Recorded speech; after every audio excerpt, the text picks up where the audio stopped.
Hello, everybody. Welcome back to another wonderful episode of the best darn show on the internet. And I'm going to keep saying that. This is the Over Sharon show with myself, Brandon, and my lovely co-host, Sharon. How are you doing Where we today, have Sharon? the best watchers. Yes, dare I say? that's what we should start saying. Welcome to the show with the best viewers, right? The best audience. How about that? Dare we say? Dare we say the best ever fans of our show? And my hair is not cooperating today. I'm having a bad hair Dude, day. it looks totally fine. I'm having a had bear day. Anyway, so today we're going to be talking about a lot of fun stuff. But before we do that, we're going to keep our tradition going and we're going to say a quote. We're going to read a quote. Pull a quote and read a card. I mean, totally going to do that. And today's quote comes from the lovely Niccolo Machiavelli. There we go. Machiavelli. Men are so simple of mind and so much dominated by their immediate needs that a deceitful man will always find plenty who are ready to be deceived. And again, that's Machiavelli. He had a pizza pie. Bambino. One day he was a bambino and he had a pizza pie and he said, you be a Machiavelli? And he said he's nice quotes for the Over Sharon show in hundreds of years. And we say we're good. All right. I'm terrible. I'm always just like spaghetti, a bambino. Spaghetti, you know. I can't. Are we recording? Oh, yeah. I know. So that's the quote for today. And it's very apropos, might I say, once we get into it. We need to be lighthearted because this is going to be a pretty. Today's card is the Page show. of Wands. That's a pretty card. Yeah. That's a really pretty card. Trying to get it without glare. There we go. Yeah. Page of Wands.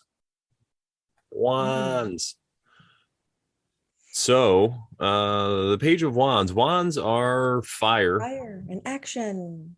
And the page is the first of the court cards. So it normally symbolizes kind of beginnings. Yeah, like a neophyte, somebody who's new with this power. You know, they got this staff, this rod, this that was terrible, this wand next to them like Gandalf, but they're young and they're trying to figure out how to use it. And I'm gonna grab my awesome reading glasses here so I could look.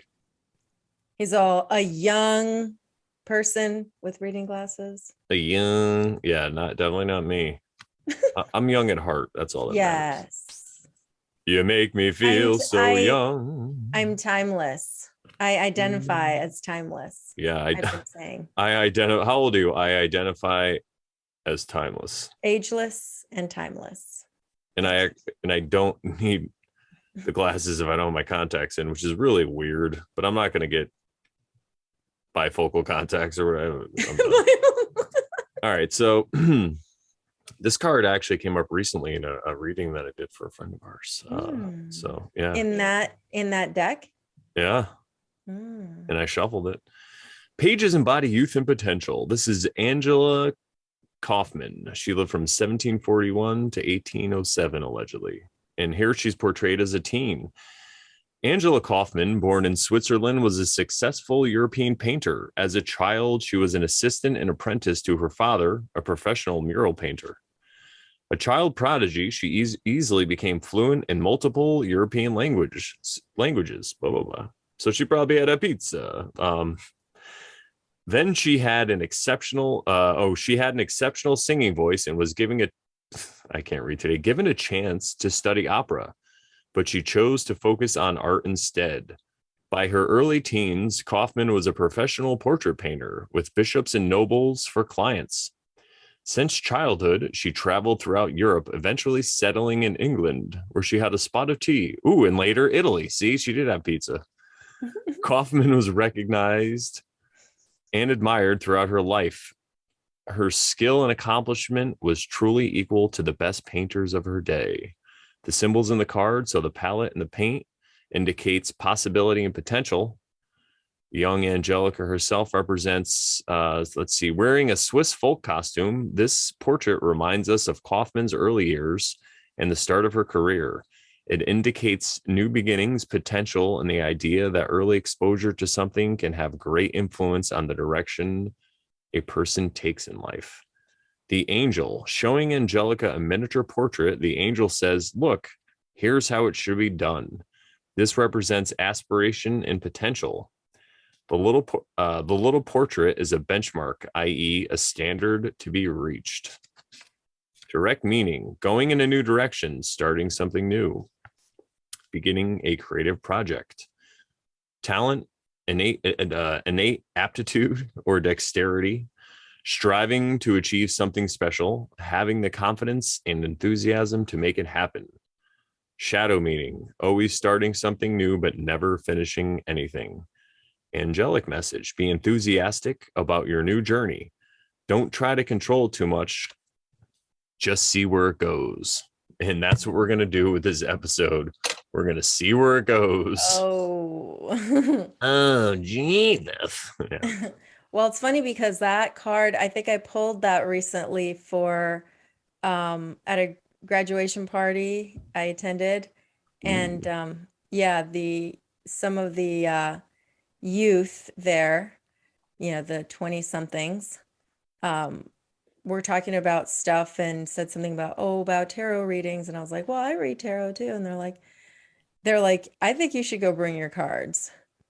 Because I lived like a mile away. So I was like, really? They're like, yeah. So I went home, got my cards, and I gave like 5 people just a little quick reading. But yeah, I remember that card being pulled. Page of Amazing. Wands. Yeah. What a serendipitous synchronicity. I can't even talk. It's okay. We're just succotash. podcast. Yeah. It's okay. We're just podcasting. I don't need to be able to talk. So speaking of suffering succotash, today we're going to be talking about Psy-ops. Maybe we should just do the entire episode like that. Then nobody can even take us seriously. At least people will laugh, right? Yeah, they'll be like, what are these retards? Retards. How did I know you were going to say that? Can we still even say that yet? Are we canceled yet? Well, that's the we're talking about ourselves. Yeah. Well, we can't make fun of our own selves. Yeah. And that's the benefit of having not a giant show. It's like you can say whatever you want because, the YouTube censors aren't onto you yet, allegedly. Anyway, we love you, YouTube. But if, anything ever happens, just go to Telegram. We got a safe spot there. And we have all the videos backed up. So if something did major happen, we'd always just either have to create our own. Post them on something else. Yeah, we could figure it out. We'll go somewhere. But yeah, so today we're talking about Psy-ops. And so we're going to explain Psy-ops. So what are Psy-ops to you, Sharon? Because I'm going to be talking probably a lot. So let's get your input first up front. How would you describe a Psy-op to somebody if they were like, what are you talking about? What's a Psy-op?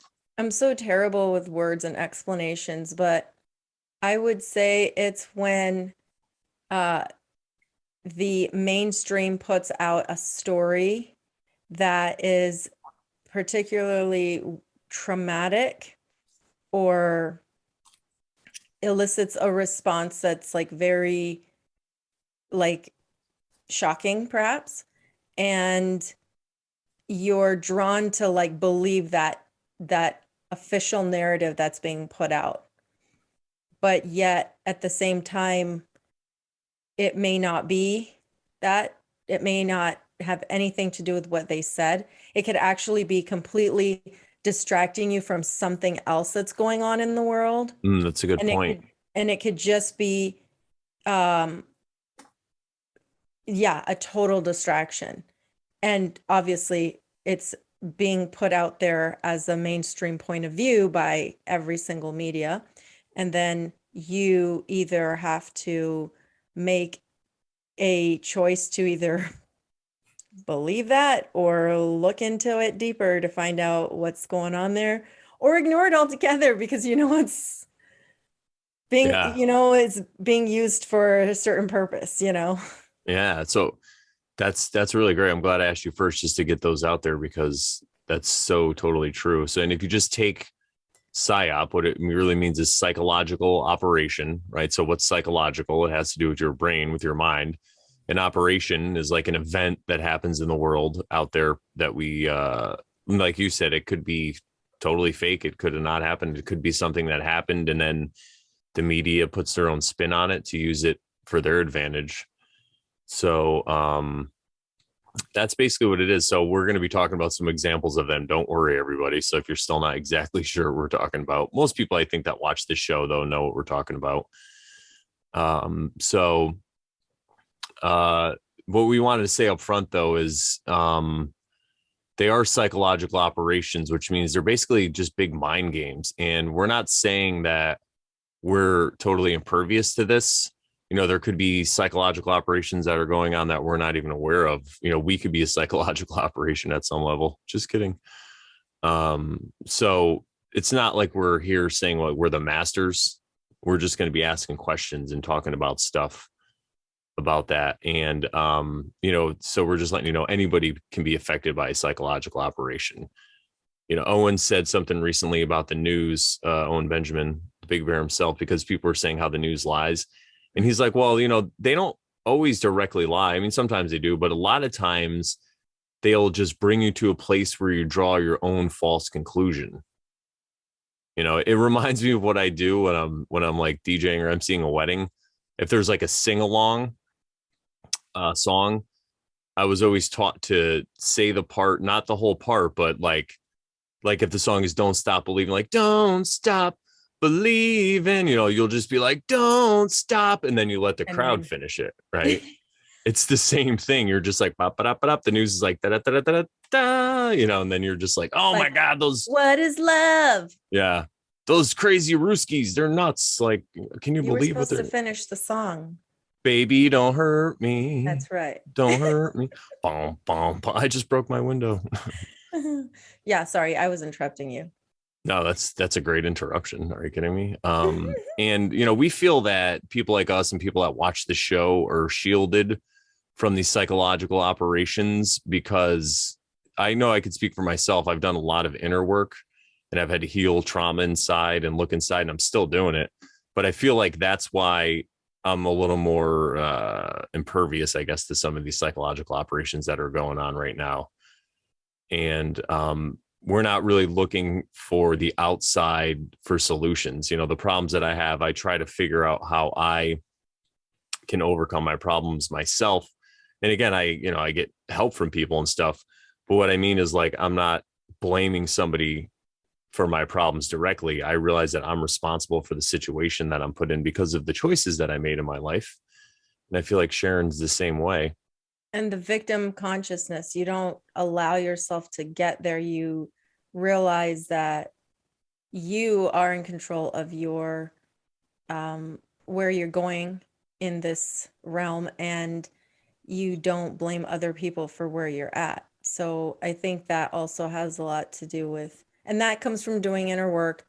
That comes from recognizing just a lot of people call it being awake or whatever, but just realizing where we're at in this realm and what's been going on, and coming to that awareness helps as well.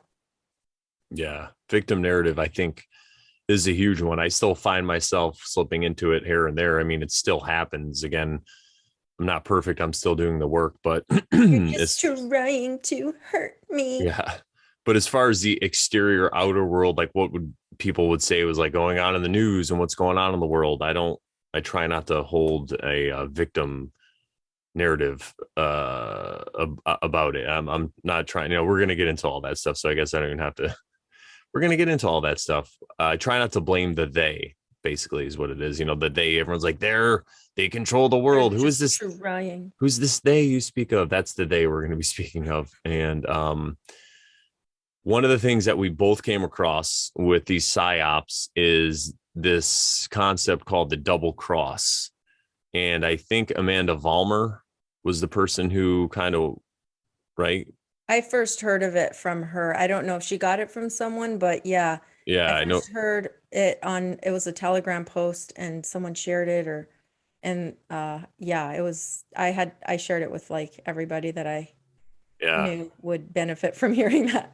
And I've heard her talk about it on podcasts also. And so this is actually something that if someone's asking me that I don't really know a lot and they're asking me about like my worldview or, and I feel like I can kind of talk to them a little bit, like if they're a little baby truther or whatever, you know, I'll tell them about the double cross. I'll be like, this is what I think, right? This is the double cross. And I always explain it in the context of JFK. I probably talked about this before, right? So the JFK assassination, this definitely was probably some kind of psychological operation, right?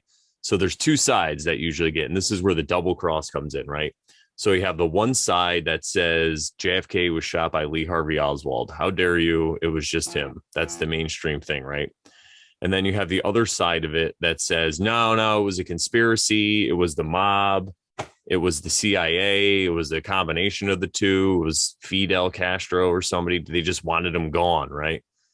And then I'll say that to somebody, and then I say, or you can look at, that's the other cross, because I think what happens is and we've talked about this before, there's a lot of people in society who are just have their head down. They're working every day. They're taking care of their family. They don't have a lot of time to look into this stuff.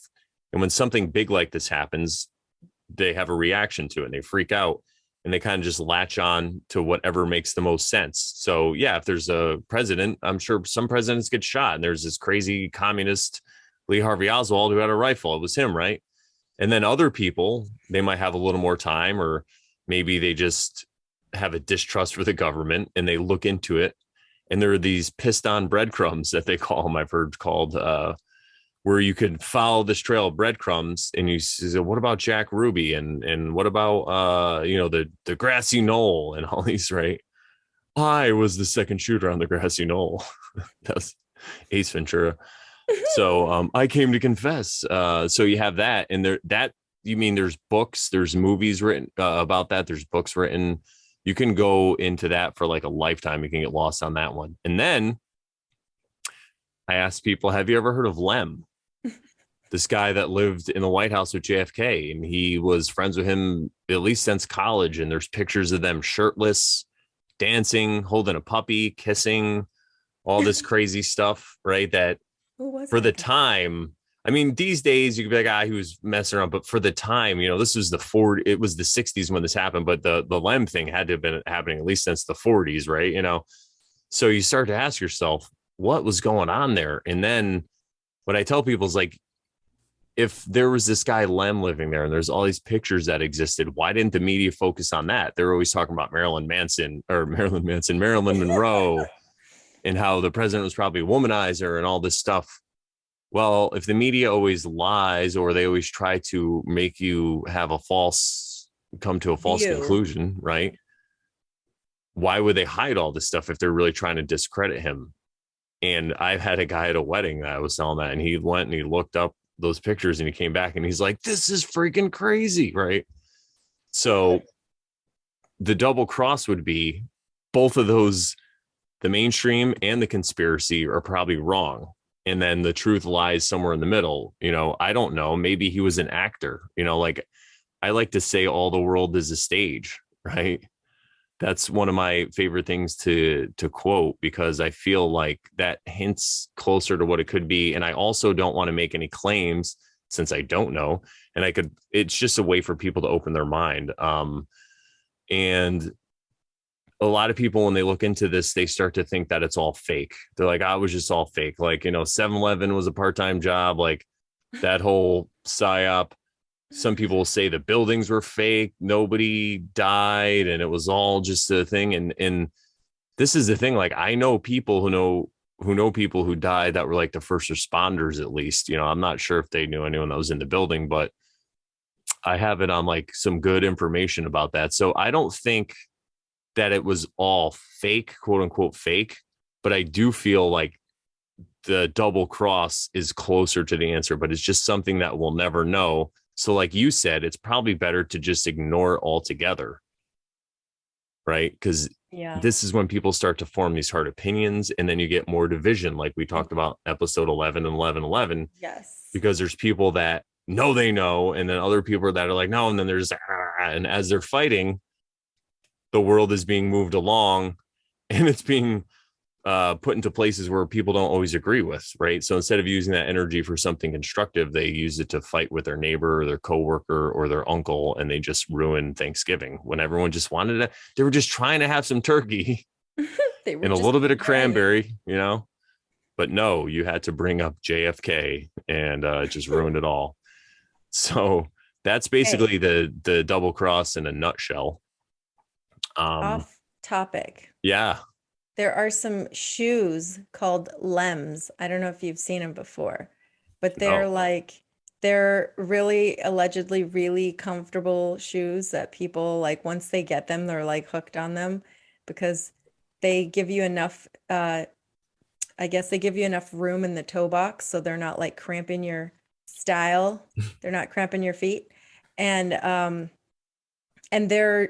forgot what they call them, zero something where they don't lift your heel. So they make so that you're it's almost like they're kind of like those shoes that not like Vibram Five Fingers, but like kind of closer to I don't know, what is it called? Minimalist.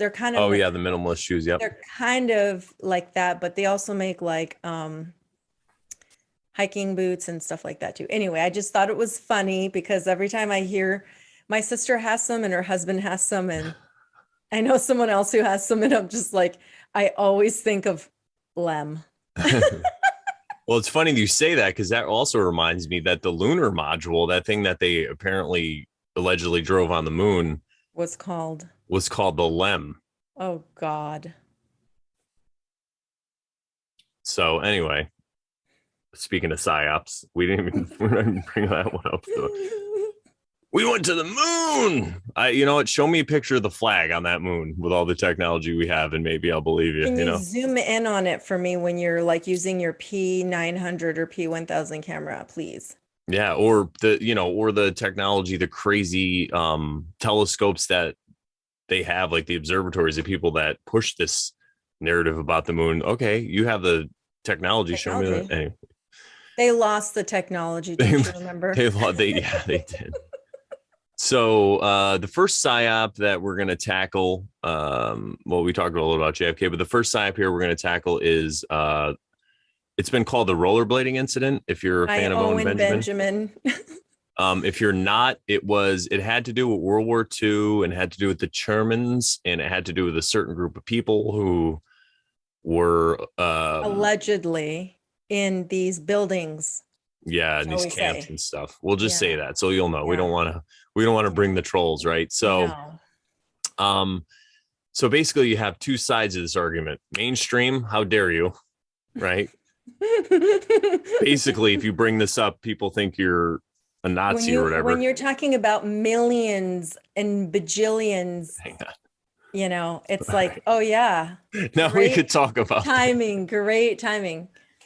that. Yeah. So you have one side that talks about this very high number of people that when you look into that number specifically, that it really doesn't make a lot of sense because there might not even have been that many people. Like, okay, so that's one side of it. The other side is it was all fake and gay. It was all made up. That didn't happen. There was just some POW camps, and then later that's what they turned it into.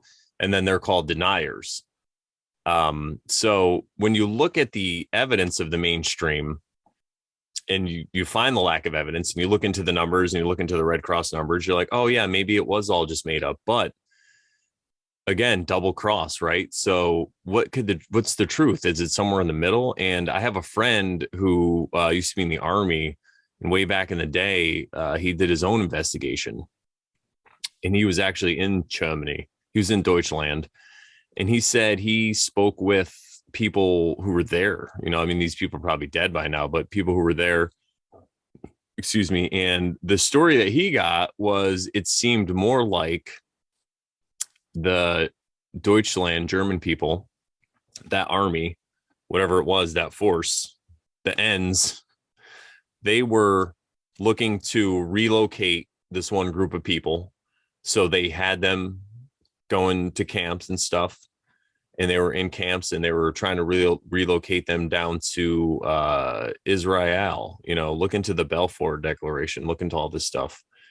And what had happened was, as the war started to go bad for the Germans, they were basically stuck with these groups of, I guess you'd say, prisoner camps, and they're running out of food. And so they barely had enough food for the soldiers themselves. So they were trying to do the humane thing. And again, I'm not saying I agree with any of this. Listen, war is hell. I don't even think we should have been involved in World War I or II. But when you get to this situation, like I was in the Marine Corps, right? If I was, I mean, I worked on airplanes, but say something else happened and I was at a base and we were in like, say, Afghanistan or Iraq or somewhere, and we had prisoners, then we got cut off and we ran out of food, what would we do, right? So they were trying to humanely get rid of these people. And then that also didn't work. And so, you know, a lot of people were killed because of it. But again, the numbers don't seem to add up according to the Red Cross. That's all I'll say. So that's where we'll leave that one. We don't want to go too deep into it because people spiral and go crazy, but it looks like that might have been something that happened, right? So whether it was planned or who knows, there was this event that happened and then the media goes crazy with it. And now you say to yourself, well, look at the repercussions of it. There's a certain country in the Middle East, Israel. What are they allowed now to get away with because of this victim narrative that exists in the world? And if you look at the situation in the Middle East and what's going on there in the wars that even the US are involved in and who actually benefits, there's a lot going on here because of that is really terrible. Like, I mean, it's bad. Just look at the plight of the Palestinian people and all this stuff, right? So why is that able to exist? Well, there's this psychological operation that it's like touching the third rail of a subway car or whatever, and you're just going to get electrocuted if you talk about it. And people are just like, how dare you? So most people are like, all right, fine, just let them get away with whatever they want, right? So they get this pass to do it. And I think that's kind of that's the issue, because people don't look at present day what's going on. They just look at the past and they use a psychological operation.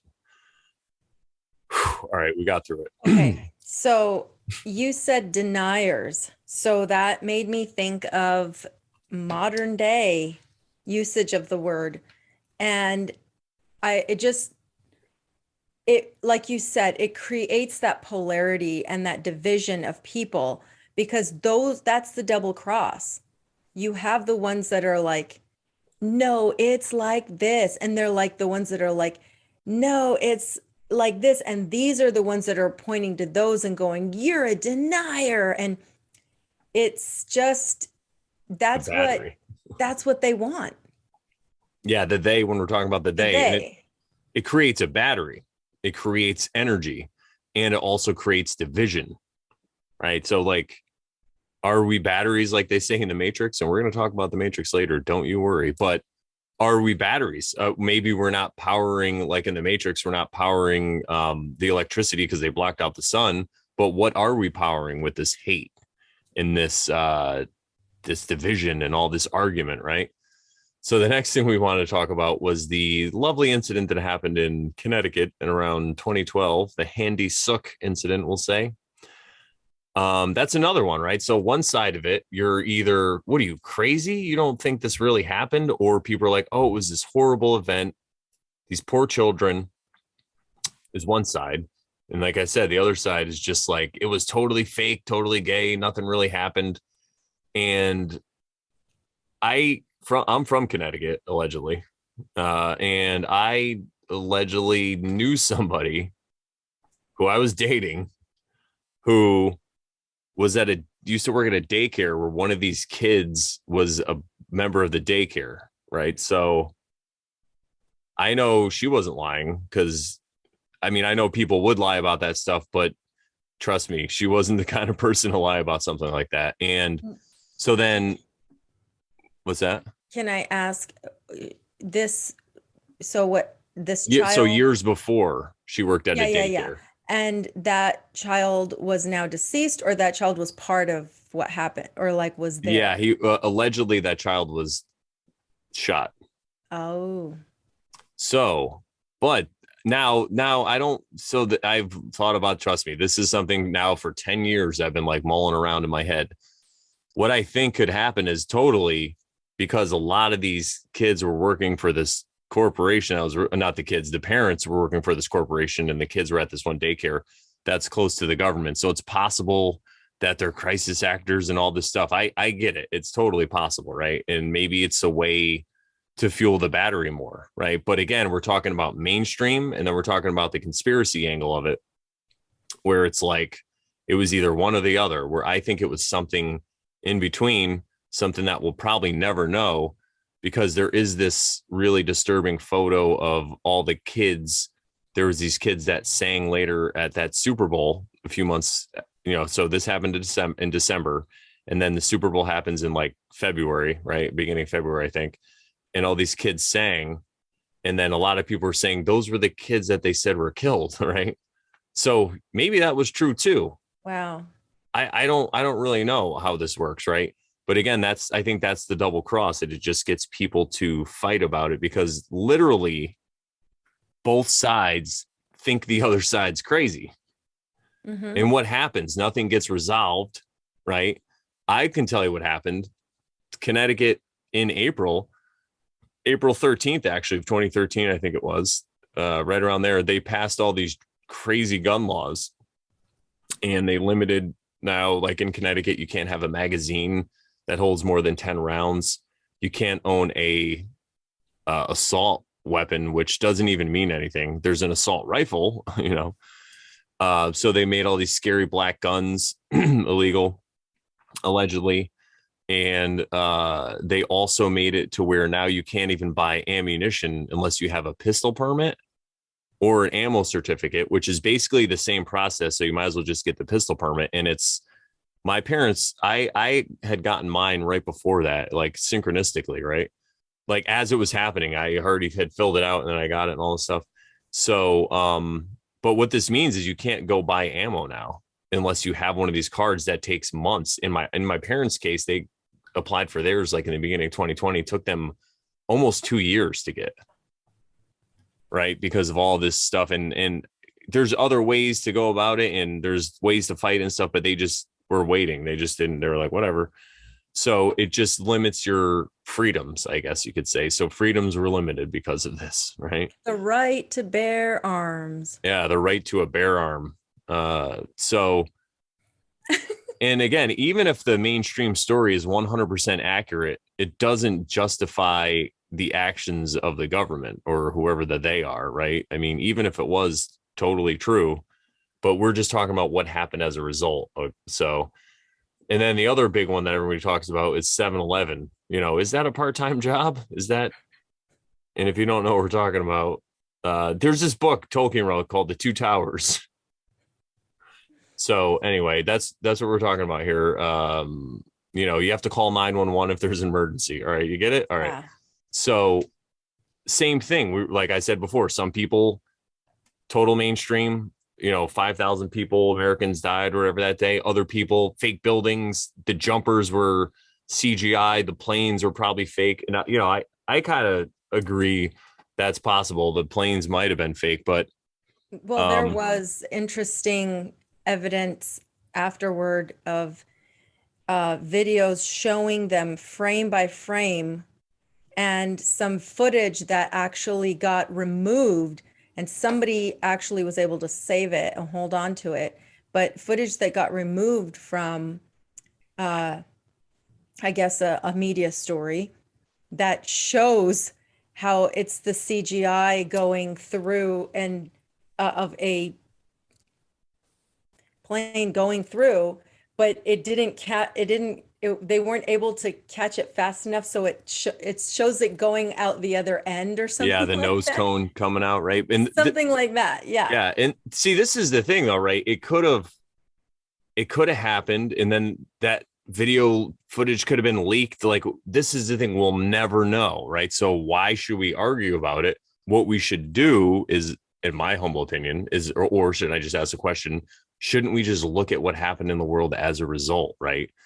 And this is something that when I was into the anti-war movement with and I'm still anti-war, but when I used to follow it a lot more, and like a lot of these libertarians and ANCAPs, this guy Scott Horton, he has a show, and he would say, because he didn't believe it was a conspiracy, he believed it was 100% true, but he would say it doesn't matter look at the results, right? So I like that point of view. I could, fine, you want to believe the media? Okay, sure. And then, but look at the results, you know, because of that, look at all these wars. Then we get involved in the Middle East. We immediately go attack Afghanistan, which you could go look at, you know, the Taliban had nothing to do with it. They were actually trying to get rid of Mr. Osama bin Laden, allegedly, right?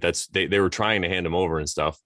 And even when the Marines attacked, they had Osama allegedly cornered and they were asking for backup, but the rest of the force was too busy invading Kabul or Kabul, however you want to say it, which is the Afghanistan's capital city. They were too busy trying to take over the country, right? To look for the guy. So, but anyway, so we have that. And then a couple of years later, we invade Iraq, and a lot of people thought that they had something to do with it, even though it was expressly said that they didn't. Most people don't have the discernment, like I said, because they're too busy every day with their life and they're just doing things. And they're like, oh yeah, all those people over there, screw them, right? I mean, I even had a talk with a friend of mine who was in the Marines at the time. I was already out. And he was like, I'm like, yeah, they had nothing to do with it. He's like, who cares? They're all freaking sand monkeys or whatever, like he said anyway. I'm just like, okay. Like, so that's one side. And then again, the other side is like, oh no, that's not what I was talking about. So I was talking about what happens in the world, right? So that's what happens. And then from there, you know, we have forces. I mean, we're not in Afghanistan anymore, but I'm sure we still have plenty of forces in Iraq. We basically took it over and put a puppet government in that's subservient to the US. And then you have all the actions that are going on in Yemen and like in Northern Africa, Somalia, all this crazy stuff, right? And so you look at it again. So because of this psychological operation that happened, what can the United States government or military, what can they get away with now? Even if the story is 100% true, like we said, does it justify their actions? What happens in the world as a result? Right? Dare I bring up Please do. that there is also there are also discussions about how some of these countries didn't have central banks. And as a result of all of these things happening, all of a sudden. Yeah. And Germany didn't have a central bank before World War II either. And I think that's kind of closer to the mark, you know, like they had bankers and they were of this tribe that everybody talks about, but they were local, right? And maybe those are the people who are rounded up because the tribe, the other people that identify as the people of the J or whatever, but the higher ones, the Zionists, the ones that actually control Israel, they're part of this network of the central banks, right? So then they move in and they even use this victim narrative to their advantage, right? When it was the innocent ones that were probably stuck in the camps that were just trying to help people, right? I mean, who knows? I don't know. I wasn't there. I'm just saying these are the things we're talking about. But again, at the end of the day, this stuff, it's in the past, right?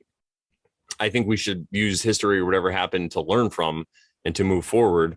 But using it as a source of a battery to continue to be controlled is probably not the answer. And so a lot of times when people find out about Psy-ops and all this stuff, they just, the government all day, I hate them. These people, these controllers, they're so evil. They're so terrible, right? But are they really? I got my allegedly hat on. I'm asking questions. Should we blame the controllers? Should we blame the people at the tops of these governments? Doesn't it take two to tango? Do they really have the power? I mean, who has the power? Everyone says power to the people. Are they just simply attempting to shape worldviews? Isn't everyone in society responsible for their own actions? You know, like this is a question. How dare you? This is how dare me. This is a question I always ask. Did George W. Bush kill any Iraqis himself? Or did he just speak into a microphone and then other people went out and did it, right? And so then you'll say, oh, it's all the soldiers. And what are you going to round up all the soldiers? You know, weren't they just doing what they thought was right at the time? right? Wasn't it just a response based in fear and anger? Problem, reaction, solution. It's the Hegelian dialectic that people talk about so much. There's this problem that's perceived in the world, and the problem I feel is the Psy-op itself. And then people have a reaction in the world. Everyone has a reaction. And then the controllers or the media, whoever presents this solution, they're like, hey, here you go. You know, they're not making you do it. No one's forcing you to go to Iraq and destabilize their country and install a central bank, right? Everybody just kind of goes along with it because it's their duty. No one's forcing you to hide your smiling face. Yeah, I know, because we didn't. Never once. Yeah, and that's exactly what we're talking about. Look at the smiling, the covering of the smiling faces incident of 2020, right? Would this occur? Would that have occurred if the majority of people, or even 30% of the people, 40%, whatever, who just said, no, we're not going to do this? If they just stood up and they could see what it was and they said, no, I don't think it would have been able to happen, but it happened. So what are we going to do? Right.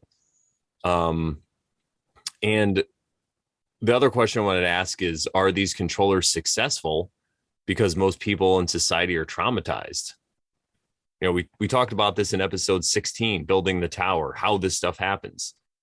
And the next step is, where do you place your blame? And that's exactly what we're talking about. That's why we're asking these questions. Who really is to blame for this?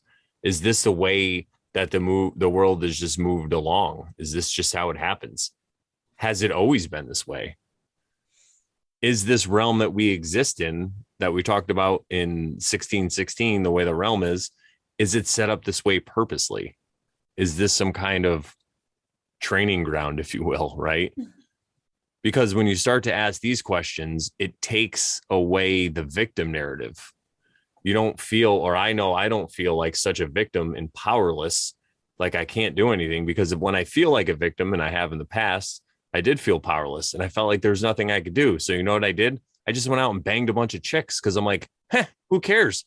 I'm just going to have fun and ride it out to the end. Look where that got me, in my parents' basement. So, but I'm not a victim. I'm working through it, working toward it. Yeah, so that's why we're asking these questions, because if you have this hate and this anger, and I'm not saying listen, when you first wake up to it, your response should be anger and hate, right? It should be. But as you sit with it, as you start to let it go, as you look deeper, if you choose to, there's another level. As James True said, there's another belt, right? He would talk about like white belt, yellow belt, red belt. We didn't even put this in notes, but this is perfect. It's the aperture thing. The white belt is the mainstream. It's ignorance, right? And then you have the yellow belt, which is fear.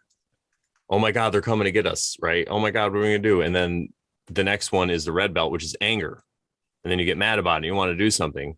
And then purple, I forgot exactly how I put it, but it's more of understanding, right? And again, we're all susceptible to these psyops on one level or another, some kind of psyop that we probably don't even see coming. We might be judging something or whatever in the world, but we're just talking about what we know and what we can focus on and what we've seen. And so we're talking about the realm, and this brings me to the movie The Matrix. We want to use this as like an allegory, because there's one certain part of the Matrix, there's a few of them, but one part that always stuck with me was when Agent Smith had Morpheus as a captive, and he's talking to him, and he like tasted his sweat or whatever. It was like really crazy, like zooming in and they're sweating and all this shit. I mean, they did a good job with that movie. But he said, Agent Smith said to Morpheus, he was talking about the Matrix and how it was designed. And he said, originally it was made as a paradise, but people kept waking up from it I mean, I'm sure you're familiar with the Matrix, but the gist of it is, it's set in the future, dystopian future. People are born into these pods and they're used as literal batteries. Didn't we just say that? To power the system, because there was no sun. And I guess they dried up all the oil or whatever, allegedly. So they had to get power somehow. So Which is not possible. Yeah, allegedly. Anyway. So the machines who were in control, the AI or whatever it was, found this Which way is to get also not electricity. possible. But go ahead. Yeah. The machines, yeah, go check out Crow. He talks all about this oil scarcity narrative, right? We talked about scarcity narratives too, I think. I'm sure we have. So, so the AI, the machines find this way to get power from humans. So they just grow them in these pods, but in their brain, they keep them plugged into this matrix. This we talked about it last week. We talked about simulation theory, right? So they have them in the simulation called the Matrix. And Agent Smith says virtual reality. Yeah, like a virtual reality. And that's what Agent Smith is saying. He's like, originally we had it set up so all these people were living in a paradise, but they kept trying to wake up from it like it was a dream, like they couldn't handle it, right? So that just makes me think about, maybe these people needed to do some work, right? Maybe they were traumatized. Maybe, I mean, they grew up in a freaking pod. You'd be traumatized. Yeah, so because paradise would be a dream if that's the case, right? I mean, yeah, that's what I mean. It totally is a dream, and if you're traumatized, you're not going to handle it, right? The people, did they think maybe they weren't worthy to live in this paradise? So when you use that allegory and you think about it, could the controllers actually be doing what they think is right in order to teach us these lessons? That's another tough question to swallow. And I just think of it also, maybe dare I interject and please do my thoughts on this, but I wouldn't even, it's not that I would even blame the controllers, but I would just say we're all in this realm doing something, and they chose to play that role in this lifetime, to do those things because that is what was needed, right? So yeah. It's not even a victim-y type of thing to say like they know what they're doing and they're this. I mean, yes, in some regards maybe they do, but could it be that they entered into this realm at this particular time in order to do that, and that's just the role they're playing this lifetime? So then you eliminate that that hatred toward them, that like anger toward them.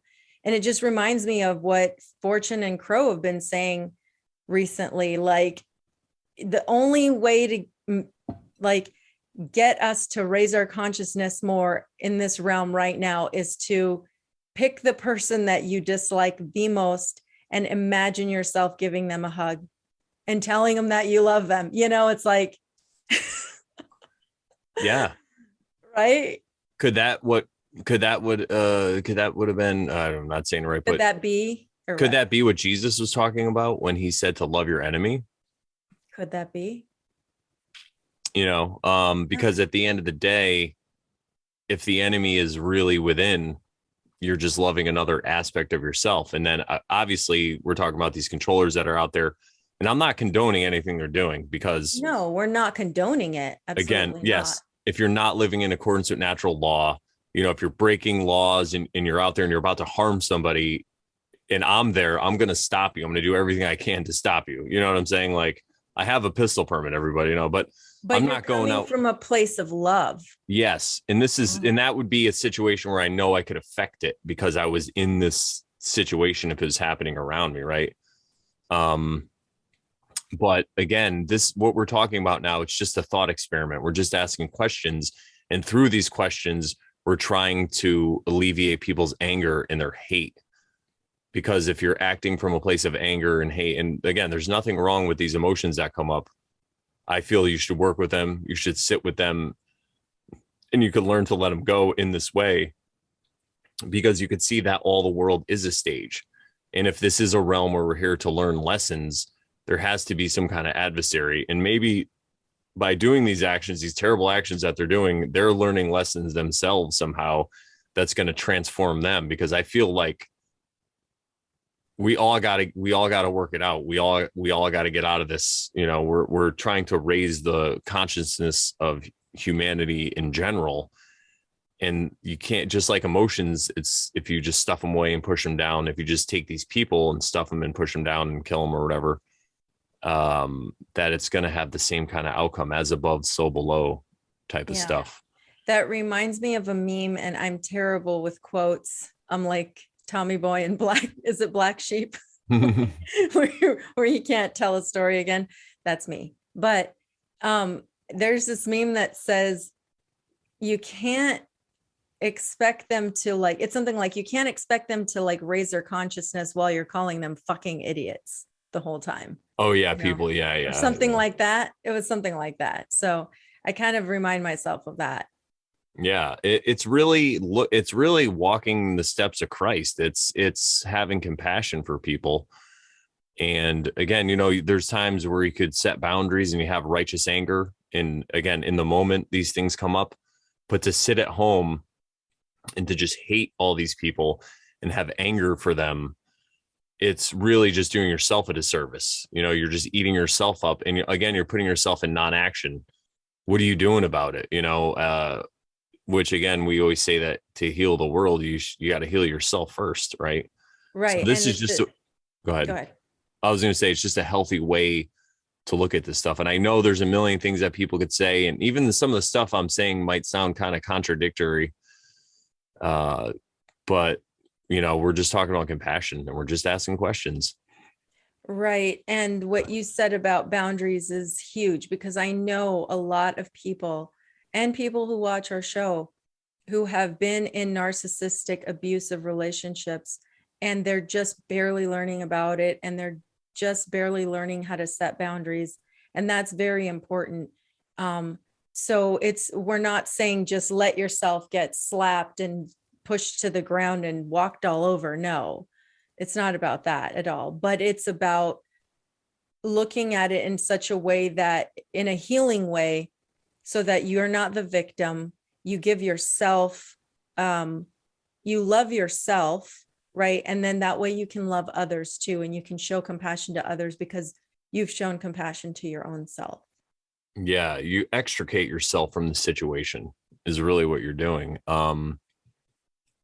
And again, going back to the whole Matrix thing, even if we did live in a paradise, if you have trauma and you don't love yourself and you're hurt inside, you're not going to be able to live in a paradise situation. It's like a relationship. We might be getting ahead of ourselves a little, but if you get in a relationship with somebody, like for me, for example, right, when I got into a relationship with my last girlfriend, she was ready to have a family and do all this stuff, but I wasn't ready. So I kept sabotaging it. So in that same way, as above, so below, if you have a whole society of people who aren't ready for paradise, they're going to keep self-sabotaging. They're going to keep self-sabotaging. And somebody's always going to try to get on top and be the leader. And other people are going to need a leader, right? So they're going to need somebody. They're going to need somebody to put on a pedestal. And then they're going to be in that pit. It's like James True says, the pit and the pedestal thing, right? And other people say this too. This is just the first person I heard it from was him. So, yeah. So that society will eventually, I mean, it might work out good for 10, 20, 100 years, who knows? But then eventually the situation is going to happen and people are going to want to satisfy these desires that they have because of the trauma that they were put through and all this stuff. So I think it's just going to fall apart. And again, we're just talking about the way things are right now, right? So I think the question we were kind of pondering on was, is this teaching society the hard way until they heal themselves individually? Yeah, it's like you just keep getting slapped in the face, and you got to figure out, maybe I should just get away from this person who's slapping me or whatever, or I got to extricate myself from the situation. Why do I feel the need to keep coming back to this situation? And that's what everybody's doing. And if we really are eternal beings, as a lot of these holy books will state, they hint at it in the Bible, the Bhagavad Gita talks about it. If we really are eternal, then what these controllers are doing at the end of the day, is it really evil? And we're going to bring in some quotes to kind of talk what we're talking about here. Sharon's going to read some Bible quotes. Yeah, so we have this concept of eternal life in scripture, and I just found a couple of quotes. Well, here's one of them. It's called it's from Titus 1:2. I think Titus is only one chapter anyway. In the hope of eternal life, which God, who cannot lie, promised long ages ago.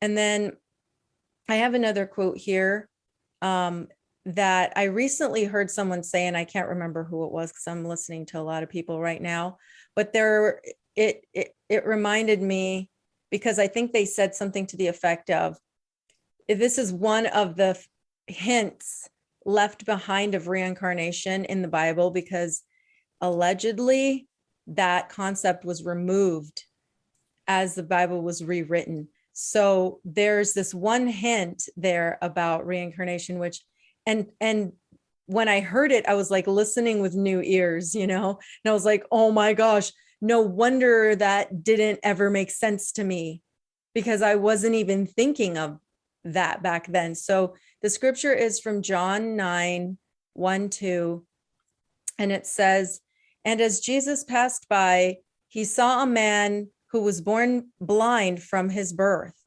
And the disciples asked him, saying, Master, who did sin, this man or his parents, that he was born blind? So in other words, this man must have lived multiple lifetimes for him to have sinned at some point, because how can you be born blind if you can't sin in the womb, you can't sin prior to being even conceived. So when did this man sin? And why would they ask him that? So clearly there was a concept of reincarnation in scripture. And that was one of the hints that they somehow either missed or slipped or whatever, allegedly, right? Yeah, just the fact that they asked this, who did sin, this man? Right. I mean, it could be interpreted in different ways, but maybe that's a hint at it, and yeah, never made sense to me before. I just was like, why would they ask that? That's a stupid question. No, it's not a stupid question. There's a reason for why they asked. Yeah, and if you go back to the forming of what we see as the current Christian church at the councils of Nicaea and the councils of Trent and stuff like this, with our lovely friend Constantine, the reason I think they would have to remove this concept of reincarnation is because it's a lot less harder to control a population when they realize that there's really no such thing as a mistake. You could just keep learning and learning, and you don't have to do it once in this lifetime. So if you can convince people that it's more of a physical realm, you get one time around, you got to listen to what we say or you're going to go to hell. It's a lot harder to, it's easier to control people that way. Yeah. I was going to say, and it's easier to bring in this concept, this polarity, this, this battery, you're going to heaven or you're going to hell. And yet, and I heard this somewhere and I can't remember where I heard it, but it was like, I remember where I heard it, but I don't remember the name of the book. But anyway, this guy, he wrote a book and it was published online. I wish I knew the link. I can't even remember, but it was pivotal in my like waking up to like what scripture really saying. But I forgot where I was going with all that. With the battery? No, I forgot. Controlling people? Yeah, keep going. Yeah, I might remember. I was going to say, because if you're so if you have all your actions and you're worried that you're going to go to hell if you don't do what the people above you tell you, you're again, we've talked about this before, but you're being motivated by fear at this point.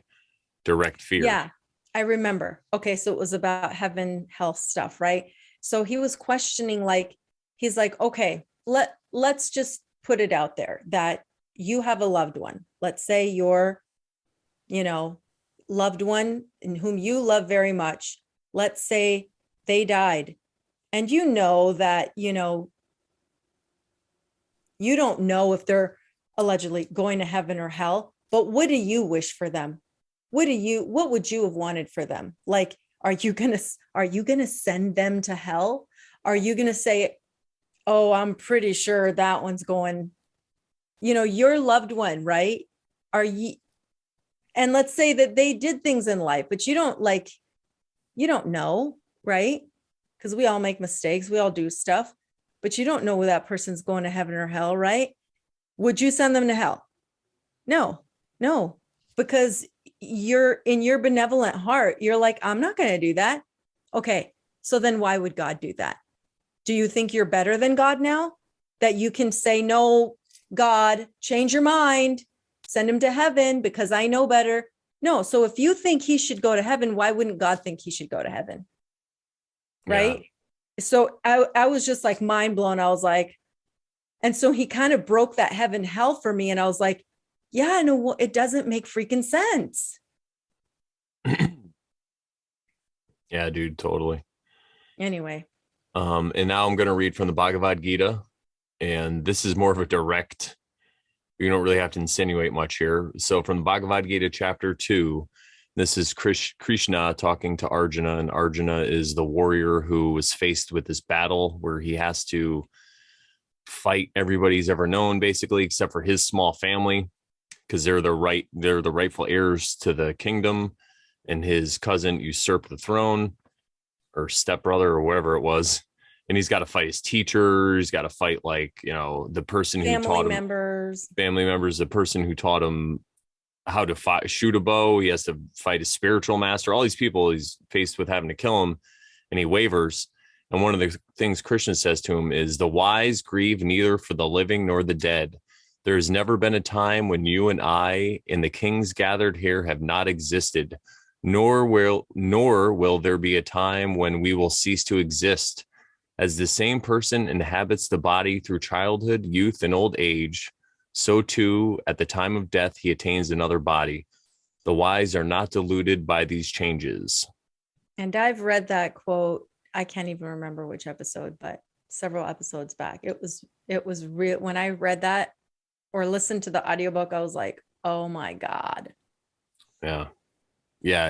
I got chills just reading it. It's pretty mind-blowing. And a lot of these texts that come down from us, we don't exactly know, just because the Indian and the Hindus ended up with it. We don't know where it was before. You talk about these lost civilizations, and a lot of people think that there was a one worldwide kind of, I guess you would say, I don't want to say, like a belief system, right? And then it just got scattered, just like the Weather Dominator in the G.I. Joe movie. What better way? I was just going to say, just like the Tower of Babel in the languages, but go ahead. Yeah, exactly. And what better way to create batteries out of people with division than by giving some people some truth, some people another, and then they could just fight about it, right? Dude, what I'm just like thinking about the Tower of Babel, like languages, religions. Yeah. One what if it was one language and one set of the way people saw life? Right? What if there was no language and we just spoke telepathically? Right. No, that's what I meant. No, I know. Yeah. I'm saying that for the listeners, but yeah. Yeah, no language, right? And just this knowing of what the realm was all about. And we spoke telepathically, and then something broke. And we were given language, and we were given religions, and we couldn't understand each other because we used to speak telepathically. So all these babblings of Babylon were like incomprehensible. Yeah. What if, right? What a great question, Sharon. Not making claims here, but it sounds, it resonates, I'll just say. So to get back to these questions, because that was just part of one of them. And that question was, again, I'll reiterate, if we are eternal beings and we really can't be killed, just incarnated into other bodies or whatever, are what they're doing really evil? Is it really evil? I don't know. Alleged controllers, right? Could be. If we're all just learning lessons here. Yeah. And to get back to the questions. So if people are willing to hand their children over to the controllers, for example, through like schooling, the medical industry, through these higher learning institutions. Whose fault is it really? You know, is the only way to cure society of this materialistic mindset that we have, is the only way to cure it by drowning them in more of it. You know, we've talked about this before. Sometimes you just have to keep doing it until you hit rock bottom. So is that the only way to cure people of that? Do it till you're done. And Adam and Eve, speaking of the Bible, they were kicked out of the Garden of Eden because they ate from the tree of knowledge. Is this the point where humanity gained their higher consciousness? Maybe, and maybe they weren't ready. Maybe there was some trauma that happened, or maybe it was just the next step in evolution of consciousness. I'm not talking about like from monkeys or whatever. I'm just talking about in our consciousness, where this happened and we saw this stuff, and then people weren't ready. Like we said before, if we just try to get paradise today, somebody would screw it up. Most people would screw it up, right? I'd probably screw it up. I'm not saying I'm past this, you know. And my thoughts were like, what if Eve, like you were talking about in the Matrix, maybe she couldn't handle the paradise. Like she was living in paradise, and then she's offered this, like, you know, hey, you can have this information, you can have this knowledge of good and evil. And she's like, what's chaos all about? I wonder. And this paradise isn't good enough. I mean, I want to know everything, you know? That bitch. No, I'm just kidding. I know, I say that too. I'm just kidding. Yeah, I'm sure both of them, because, you know, Adam willingly ate from the fruit as well. You know, I'm not here trying to blame women or whatever, even though they are to blame. No. Like Michael Tsarion. Oh my gosh, I just watched a really good one. Yeah, he talks a lot about this really stuff. Good. But yeah. Yeah, just like we were saying, someone who self-sabotages a relationship because they feel like they're not worthy. Well, they had this relationship with paradise. With God. God walked among them. Yeah, there you go. Maybe and that's what it is. The consciousness. And then they were afraid of him after they ate from the tree. Go ahead. Yeah, their consciousness wasn't ready to be around the consciousness of God, directly walking with him, because of who knows? Because again, it's just this next. They needed that test, which devolved us. I'm just kidding. Yeah, well, it could have been, right? Things go up and down, and it's, again, it could just be a windy path to get us where we have to go. And if we have eternity, there's no rush, right? Maybe it is the next step up the ladder in evolving our consciousness. You know, now do we have to figure it out in this realm to move up? Is that what it is? We all have to figure it out as one, because a lot of people talk about duality, you know, like Sharon's one person, I'm one person. Then other people talk about how there's one single consciousness and we're all part of it. So just because Jesus got it and other Christ masters forever got it and raised up, but the rest of us didn't. So we're still here to figure it out one at a time. And if you think about if reincarnation or whatever that is, I mean, whatever, I don't know exactly how it works, but if our individual, each piece of us has to figure it out, you know, no child left behind, right? As George W. Bush said, maybe that's what's going on. And the people that are at the top, they seem to be at the top, but they're really the farthest back. They're way back there. But the last shall be first and the first shall be last. Yeah, exactly. Oh my God. And what if I never understood that one either. And what if it's up to us to show the compassion so that then they could finally indulge themselves in all this crazy stuff enough to where they hit a rock bottom and they're just sick of it, one at a time. It could take millions of years. I don't know. You know, what the hell's a year? You know? Yeah. I mean, that was hinted at in the Bible when it says like one day is as a thousand years is as a day to God, or something like that. Yeah, that's what I'm saying. And we talked about this before about how like a fruit fly lives for 28 days. Right. And it sees way across the room. But for you to get across the room, it's 3 steps and it's 30 seconds. But for this fly, it's like 25 years, you know, in fly life that we would see. Yeah. So exactly, you know. I like that. And it could it be that Jesus and these other Christ masters figured it out, like we said, but they lived their life as a message of this knowledge to humanity to set an example of how it's done. That's all we're talking about. All these questions we're asking, I think, I don't want to make claims, but couldn't it be that this did Jesus or whoever, Christ master or whatever you believe in, the higher consciousness, wouldn't they agree with this stuff? You know, didn't they say to love your enemy? What if there's no other way for humanity's consciousness to evolve into the next step other than being put all through this bullshit? You know, just like an alcoholic, like you can't tell an alcoholic they have to fucking hit rock bottom or sometimes they die.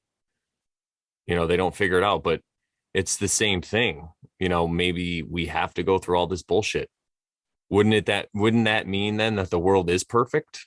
Could it be perfect? Just like the Tao says, you know, and this is what the Bible has to say about it, Sharon. Well, in John 3:16, as I was taught, you know, for God so loved the world that he gave his only begotten son, that whosoever believeth in him will not perish, but have everlasting / eternal life. Yeah. And everybody focuses on believing in his son. But think about this. If God so loved the world that he gave his only begotten son, so how much does that mean that God loves the world? That means that he loves it and thinks it's perfect. Didn't he create the world? Right? So if you think God's perfect, he created the world the way it is, then isn't it perfect? I'm just asking questions, you know, don't string me up on a cross. Your beef is with God now if you don't think the world's perfect. Right? I'm just asking questions, right?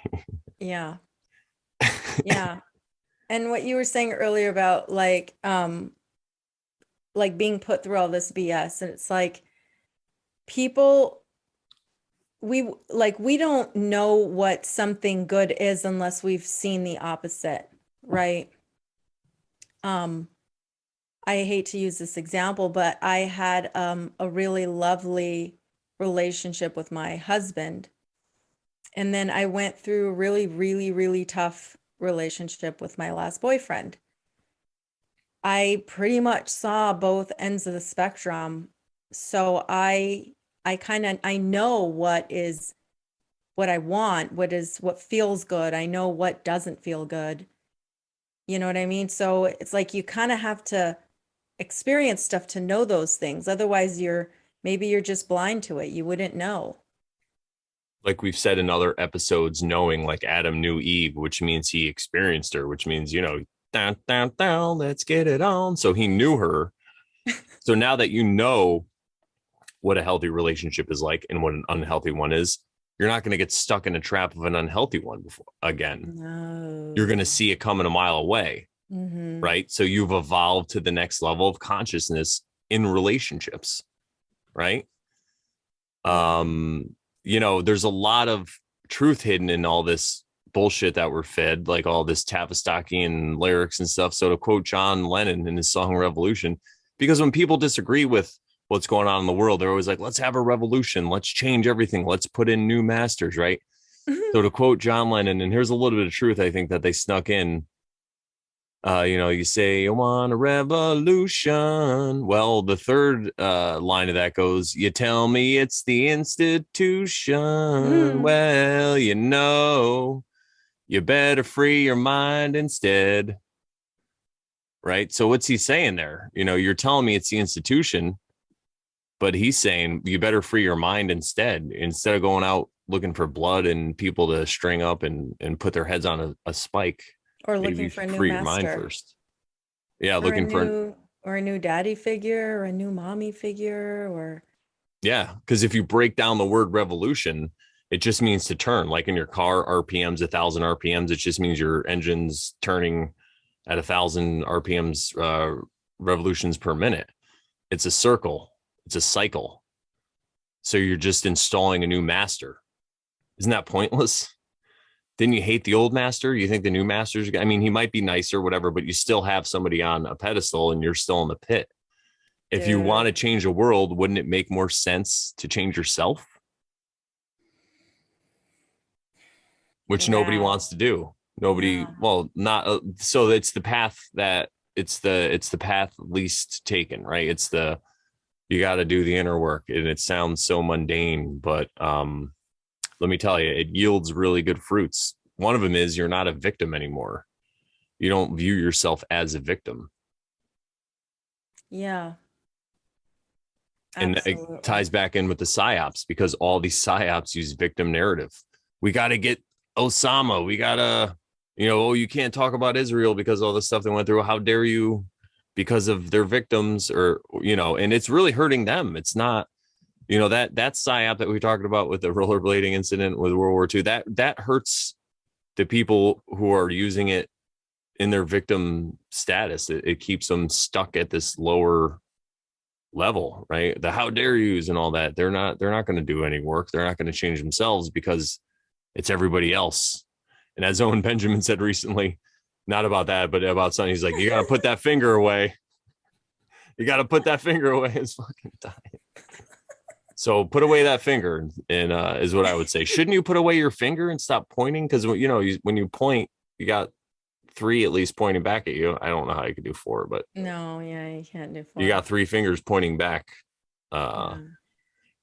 so our conclusion here, because we always like to talk about solutions. Well, we talked about them on 1616. Go back and watch 16.16 if you haven't. We talked all about this stuff about how about, and even in 16 over Sharon show number 16, we talked about how society's building the Tower of Babel. And this is how it's built. It's built through this victim narrative, and it's powered by the battery of division, the battery of hate and anger and fighting. And, how dare you? So if you're how daring me, you're just powering the battery, you're not hurting me, you're hurting yourself. Yeah. Could it be? Eh, yeah, it could be. All right, I can And put the allegedly hat away now. yeah.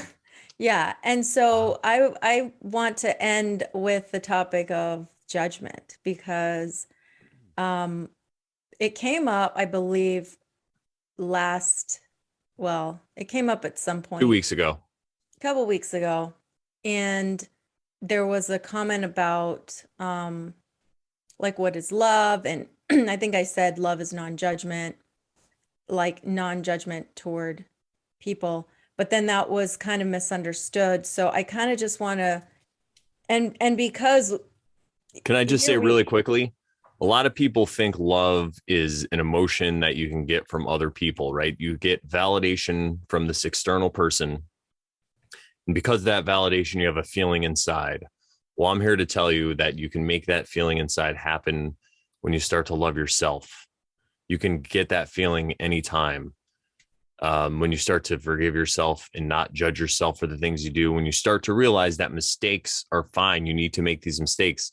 Sharon had a relationship with this guy who might have been a narcissist, whatever. She's talking about this bad relationship. She could view it as a mistake, but it was a learning curve for her. She had to do that. I had to go out and womanize and make all these mistakes and do all these terrible things and spend all my money and all this stuff, right?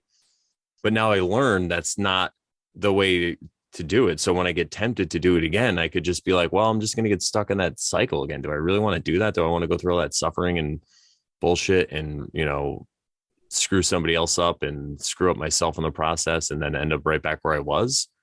Now I could go yeah, back on that. Sharon could go back on the mistakes she made. You, the listener, can go back on all those mistakes that you made and you learn from them. That's what people say when you learn from your mistakes. That's exactly what we're talking about. Go ahead. yeah. And I could, like, I recently said this to someone that he was a great teacher.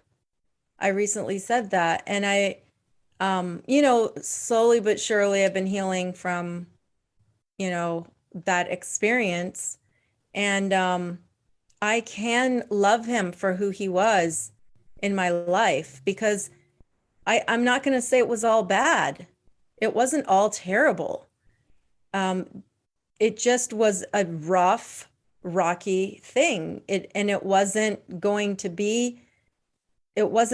work because I was trying to make things work, but there was not that desire on the other end. So that's what made things difficult, right? So but there were still lots of good things and lots of good memories amongst the things that weren't so good. So I can look at those things, and with that I can have a sense of, I know it sounds weird, but like a sense of non-judgment toward him, you know, still being able to love him for who he was, because he was a good teacher for me. And I have learned a heck of a lot from that relationship. Um, so yeah, I guess the word judgment causes a lot of problems for people, because there, the people will say like, well, what do you mean? Or sorry, people will say like, I don't want to judge, but blah, blah, blah, blah, blah. Like they'll see a situation and they'll say, I don't want to judge, but well, it's okay in that, for me, in that context, when you're using the word in that context, it's more of a discernment. It's more of you making a discernment call. You're seeing the situation and you're asking yourself, like, would I do that? Is that gonna end well? Let's just say we're talking about someone that we see doing something and we're like, that looks like they're walking into something that's not going to go well. We're just making what they call a judgment call, right? But it doesn't mean that we're like judgment, you're going to hell. That's not what we mean. At least that's not what I mean when I use the word judgment. So maybe judgment is not the best word, because it seems to have like two meanings to it, or maybe more, but just that one word that I'm saying, or that one meaning that I'm saying, which is like to make a judgment call type of thing. That's one way to look at things. And then like how would you, like when we say love is non-judgment, and I know Ram Dass talked about that, how would you define that non-judgment, loving somebody but like not coming from a place of judgment? I think the key to the whole judgment thing, you're right. I think there is kind of a double meaning, and you can look at it esoterically and exoterically. You can look at it in two different ways. You can look at inner, so you can judge a situation and you can use what you see to fix your worldview, and you can use it to adjust your actions and what you're doing. So you can use it like as a lesson. But the other side to that question is you can have compassion for them. So what I do is when I start to find myself judging people, when I can remember to do this, because I'm constantly judging people, it's like my favorite thing to do. Okay. And in that regard, I would say maybe criticism would be a better word, right? Yeah. That's definitely true. And I would say though, you could have compassion for them. You could understand why they're in this situation and why they're doing it. And as you start to build compassion for them, that's the true love, because you understand why they're doing what they're doing. You understand why, we talk about reality TV, right? And how it's judgment porn. Well, you could be like, look at this stupid bitch, and she's just going to like bang this guy. And then, she's like drunk and screaming. What is she doing? Well, you could say, hey, maybe when she was grown up, she had a terrible upbringing or something happened to her. And now that's why she's doing this. I don't agree with what she's doing. You could not agree with what they're doing. And then people be like, oh, you're judging her. But again, it's an internal thing, right? So you don't have to be attached to the way you feel, and you don't have to let it create inner turmoil because you're like, I have the answer to your question, or I have the answer to your problems. And like you're talking about with your ex, Dre, and you're having these issues and you were trying to fix it. Right. But now you can come at it from a point where you can understand and you have compassion for this person, and you can learn to either, disassociate or set boundaries and maybe not have them in your life. Or if you have them in your life, it's at a different capacity, but you could still be there, and you don't have to let the storm rage inside. Even though everything's going crazy outside, you could remain calm inside through a place of compassion, because you just start going back and understanding. And I remember when Fortune was on Crow, he said that working with judgment's tough because it's impossible not to judge people. It's just what we're built to do. So what I gather from that is you just start to have compassion for them. And as you do, the judgment kind of falls away. And then you're like, oh man, it's like that example I use, if you're in like say you're in a grocery store line and the person in front of you is like being really chatty with the cashier and they're taking forever and you have to be somewhere. Somebody told a story once that happened and like the cashier was like talking to the baby and all this stuff. And then when they got up to the cashier was like, oh, I'm sorry. That's my mother-in-law and that's my baby, but I have to work because my husband died and I don't get time to see him. And then you're like, oh shit. So you could just have these ideas in your mind of what it could be. And even if it's not true, you're never really going to know the truth with that. So you're just coming from a place of compassion. And then as that happens, you could let it fall away. And it's like it's a exercise really. And you just start to get less judgy in that way. Again, you're still going to have these judgments are going to pop into your head. It's kind of like when people say meditation is you should stop all thought. Well, there's no way you could stop the thinking mind from happening. So what you do is you learn to just let it go. And it's the same way. You just learn to let these judgments go as they come in. And the way to do that, it's like the way in meditation to let your thoughts go is you just realize it's a thought and then you let it go. And the next one comes in, you just let it go. And then it comes in, you let it go. With judgment, same thing. The judgment comes in. And instead of just trying to let it go, you just empathize with it. And you could create like a side thing, like if someone cuts you off in traffic, instead of getting mad. I mean, I still get mad, but you could just be like, hey, maybe they're on the way to the hospital and they have their sick baby, or, maybe this or maybe that. And you could just start to come up with all these things. And in doing that, you're not engaging in anger. You're not engaging in all these hate and all this stuff. You're engaging in compassion, and it's like a little exercise you can do, right? And as you do it, the judgments fall away. And maybe like you could also think like maybe they're slowing me down because there's an accident ahead. And if I were to be ahead of them and they didn't cut me off, I would find myself in that accident or near that accident or something, right? It's like, or maybe if I'm rushing somewhere and there's a reason I'm not getting there when I want to, maybe because I'm 10 minutes late, something better is going to happen. Maybe I'm going to get a better deal. Maybe the woman of my dreams is going to be at the store, but she wouldn't have been there. And then as you start to do this exercise, even if it's not true, again, you're engaging in compassion. You're letting the judgments go. Because again, this is something I just thought of, maybe not judging, like you said, isn't possible. Just like not thinking for us isn't possible to have these thoughts, but right. It's just your relationship with them. And then you let go of this attachment to it. Yeah, good call. I do have one random kind of related question for you. Just your thoughts on this. I used to say this phrase and I've heard people say it. I don't like to say it anymore because I don't know that I agree with it. But anyway, it's that God helps those who help themselves. What do you think of that statement? I like that. I think because if you're helping yourself, if you're working on yourself, if you are living in accordance with natural law, right? If you're not being a victim, if you're not coming from a place of I'm a victim, then I think things are going to start to go your way in this realm, or more of the way of you living in accordance with natural law. Because what else would God want to help you to do? He's not going to want to help you. Maybe he wants to help you do evil things. I don't, I'm just saying, but that's good. Thank you for that reframe, because I was coming from a place of judgment. See, like, because I've heard people use it judgmentally, like, well, God only helps those who help themselves. So you better gets to step in type of thing.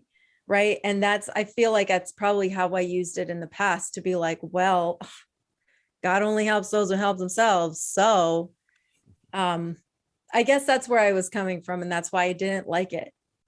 That's why I haven't said it in a long time. But yeah, I like what you said. It makes sense. Yeah, because by loving yourself, just by attempting it, just by taking the time out of your day to not watch TV or engage in escapism, whatever it is, but take the time to do some kind of exercise like meditation or whatever the heck it is, some kind of self-love, trying not to judge people, doing the compassion thing.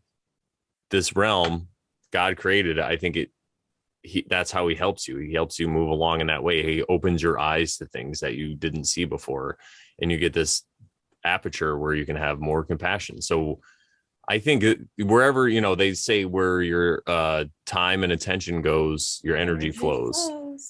So if you're using your time and attention to heal yourself, all your energy is going to go there. And this whole realm is allegedly energy. We were just talking about batteries. So your energy is going to be used one way or another. It's either going to be used to create the Tower of Babel, like we were talking about, or you can use it to create things in your own life and live more in accordance with natural law, the golden rule, the way that God wants us, I guess. Or yeah, I like it. Thank you. Yeah, good show.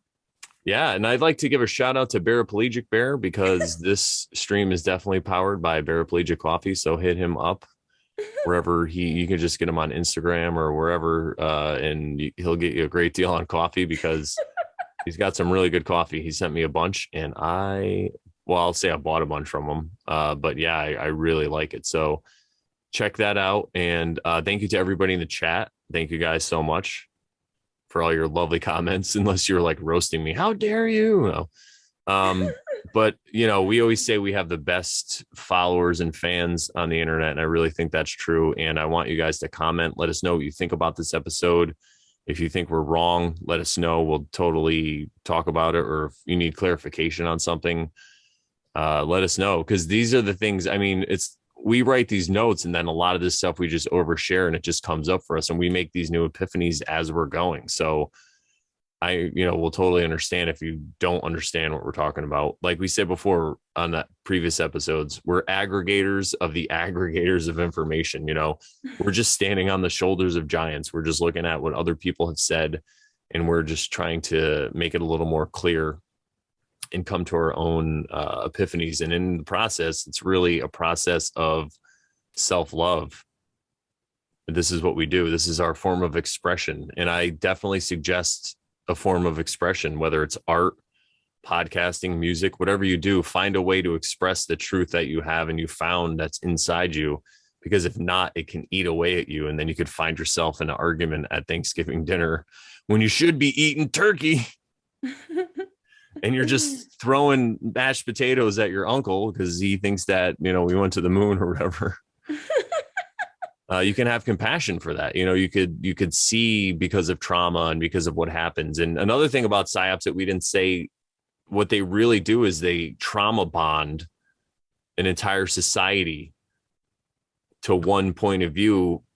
And then, like I said, you get the double cross. So they're fighting. So you get that one, the people in control, whatever, they have that one benefit. But the other benefit is just like the JFK assassination. I mean, what else would get people to be more into government than feeling sorry for the president who got killed? It's like, it's just another way to cycle you back into that loop. There's probably a lot of people who were not happy with the government. And then when that happened, they just kind of fell in line, and everybody was sad, and they had their flags at half mast. And what if JFK was an actor and he's out somewhere with Lem, hanging out? That's what we'll say about that. All porno's gay porno.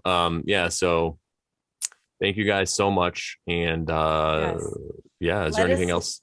Oh, go ahead. Sure. Say, let us know if anything resonates in the comments, and share on. Yeah, make sure you like, subscribe, share us with your friends who you think can handle it. And this episode isn't for everybody. We get it. But I don't know. That's fine. Show it to them. Just don't show the moderators at YouTube. All right, Sharon, what do we say to the good people? That if you're not oversharing, then you're totally not caring. That's right. So overshare. Later, everybody. See you next week.